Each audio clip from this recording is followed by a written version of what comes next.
Oh, only in my dreams, as real as it may seem. Take control of your dreams and turn them into reality. You may have heard of lucid dreaming, but how does it work? I'm interested in this. We're now here to talk with Dr. Michael Lennox. He's a psychologist, also an astrologer, and an expert in our dream interpretation.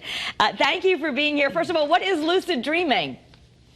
Well, lucid dreaming on the very simplest level is that dream where you're having a regular dream, some chaotic story, but within that moment of the chaotic story unfolding, you say to yourself, wow, I think I'm dreaming.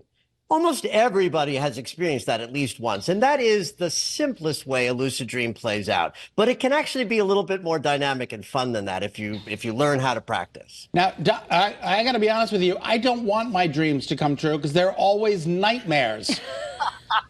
You know, one of the things that people are attracted to about lucid dreaming is that if you develop this skill to be sort of in your dream state in that way, it's to go back and have dreams that you've been really enjoying, wake up and then return to that dream in your sleep.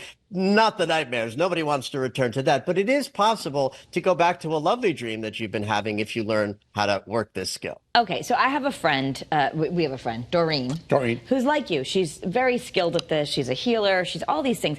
I tell her, even though she says we should keep a little notebook by our bed, it can help connect us with our subconscious mind, I don't remember any of my dreams. I feel like I wake up and I was on another planet. I'm such a deep sleeper. So what do I do about that? Or how do I learn how to lucid dream? You know, there's the ability to remember dreams clearly when we wake up is a kind of an individual thing. Some people are wired for it very easily and others aren't.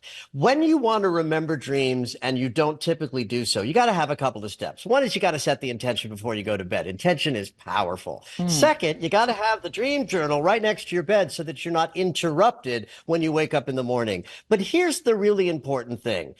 Go to that dream journal in the morning, even if you haven't remembered something, and write, I don't remember anything from my dreams last night. That act of going to the journal, even when the memory isn't present, will signal your unconscious that you want to keep the window between dreaming and waking open a little bit longer. And eventually, dreams will start showing up in your memory. Is there a way to stop a recurring nightmare?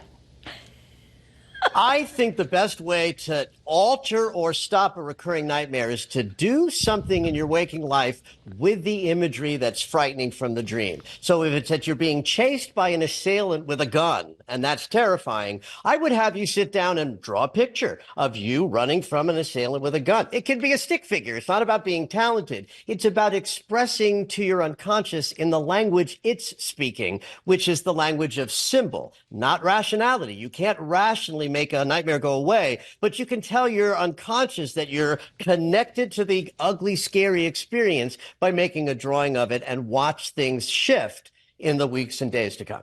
So why do we want to connect with our dreams? How does it help us in our waking life?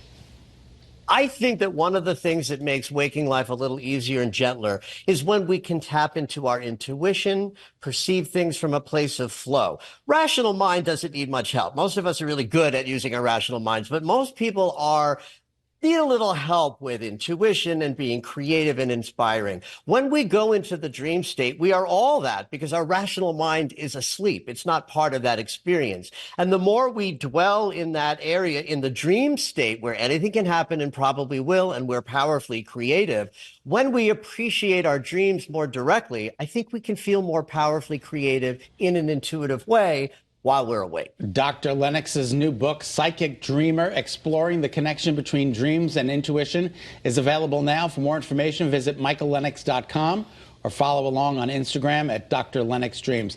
Thank you so much for being with us. Please come back and visit. Thanks, Doctor. Absolutely. Thanks for having me.